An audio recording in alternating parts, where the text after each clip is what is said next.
시중에 나가보면은요, 공부법 책들이 되게 많이 있습니다. 공부법 책은 크게 보면 두 가지 유형으로 이렇게 나눌 수가 있거든요. 하나는 정보를 주는 책이 있어요. 이제 제가 쓰는 책이 주로 그런 책입니다. 그래서 중학교 2학년 공부법 뭐 이런 거, 2학년이 되면 자율학기제 끝나고 본격적으로 공부를 해야 되기 때문에 교과의 구성이 어떻게 되어 있다, 그런 어떤 정보를 주는 책들이 있어요. 그런 책들 보시면 괜찮아요. 예.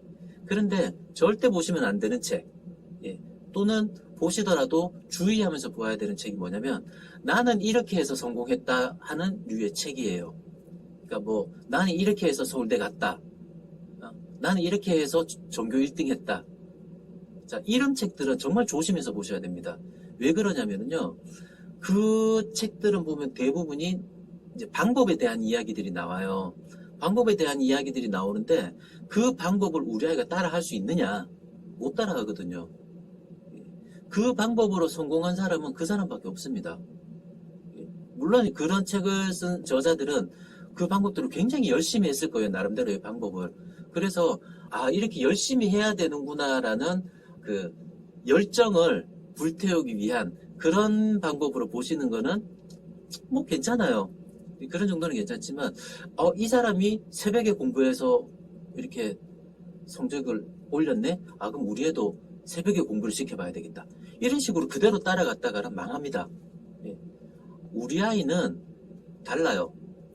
우리 아이는 그 사람하고 성격도 다르고요, 환경도 다르고 능력도 다르고 다 다른 아주 독자적인 아이입니다. 그래서 이 아이에게는 이 아이에게 맞는 방법이 필요합니다. 그래서 그런 것들도 이제 제가 말씀을 드릴 거예요. 그래서 어머님은 일단 아이를 한번 잘 살펴보시고, 또 이제 이런 정보들을 많이 모으셔서 어떻게 우리 아이에게 적용할 것인가 하는 그거를 이제 연구를 좀 하셔야 되는데, 그 연구를 하시면서 또 아이에게 대하실 때는요, 이제 제가 두 가지 팁을 드릴게요. 첫 번째는 어머님들이 일관성이 있어야 돼요. 정말 이거 못하시는 분들이 많아요. 예를 들어서 아이가 80점을 받아왔습니다. 엄마가 그날 되게 기분이 좋았어요. 무슨 일인지 모르겠지만 기분이 좋습니다. 아이가 80점짜리 성적표를 내밀어요. 그러면 그래, 뭐 수고했어, 다음에 더 잘하면 되지, 수고했어, 자 오늘 뭐 먹을래, 돈까스 해줄까? 그냥 아이가 80점이면 엄마가 만족하는 점수구나 라고 생각을 했단 말이에요. 자, 그 다음에 85점을 받아왔어요. 근데 그날 엄마가 되게 기분이 나쁜 일이 있었어요. 예. 그러면 어떻게 될까요? 아이에게 야단치겠죠. 야, 너 이거를 점수라고 받아오는 거야?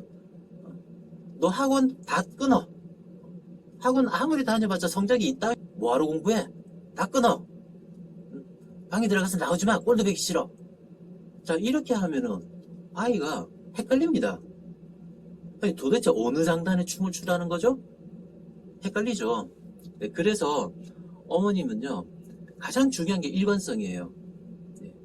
아이가 내 기분에 따라 왔다 갔다 하면 안 돼요. 아이를 대할 때 일관성 있게. 이건 이제 약속을 지키는 거하고도 연관이 되죠. 자, 아이에게 만약에 90점을 받아왔다 그러면 자유시간을 2시간 주겠다 했으면 무조건 주셔야 돼요. 근데 대부분의 부모님들이 여기서 실패하시는 게 이런 것들이죠. 자, 아이하고 약속을 합니다. 예를 들어서 수학 문제를 한 50개 풀기로 했어요. 그럼 엄마는 내신 기대하죠. 이거 풀려면 한 2시간은 공부해야 될 거야 라고 해서 이제 50문제를 풀기로 약속을 했습니다. 근데 아이가 한 30분 만에 다 풀었대요. 봤더니 다 맞아요. 풀이 과정도 다 썼어요. 자, 그러면 엄마들이 어떤 생각을 하느냐? 이 자식이 이렇게 공부 잘할 수 있는데 그동안 이렇게 안 했어? 2시간 공부해야 될 거를 30분 만에 다 끝냈네? 그러면 남은 1시간 반이 아까워요. 그래서 아이에게 야, 너무 빨리 끝났으니까 요것만 좀 더 풀자 하고 또 새로운 문제를 내밉니다.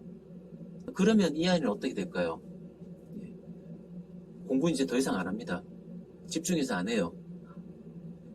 어차피 내가 집중해서 몰입하고 공부를 열심히 했음에도 불구하고 엄마가 또 문제를 내놓잖아요. 애가 바보입니까? 애가 바보 아니죠. 그런데 뭐하러 공부를 그렇게 열심히 하겠어요? 할 수 있는 공부도 안 해요. 그러니까 약속을 이렇게 했잖아요. 애가 30분에 끝냈든 10분에 끝냈든 딱 약속한 공부를 했다. 그러면 무조건 약속한 보상을 줘야 돼요.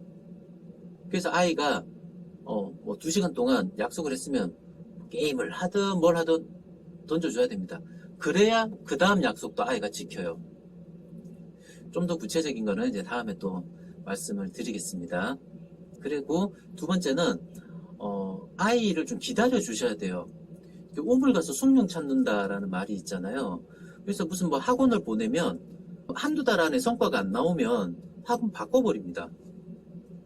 그래서 아이들이 이 학원 갔다가 한두 달 있다가 저 학원 가고, 저 학원 갔다가 또 한두 달 있다가 또 딴 학원 가고, 몇 번을 움직이면은요, 자, 어떤 학원이 가장 잘 가르치는 학원일까요? 가장 마지막에 다니는 학원이 가장 잘 가르치는 학원이 돼요. 그럴 수밖에 없는 게 아이가 이 학원에서도 배우고 그 다음 학원 가서 배우고 그 다음 학원 가서 배우고 그러다 보면 제일 마지막에 가는 학원에서는 이미 앞에서 학원들에서 배웠던 것들이 쌓여 있잖아요. 그래서 제일 잘 가르치는 학원이 됩니다.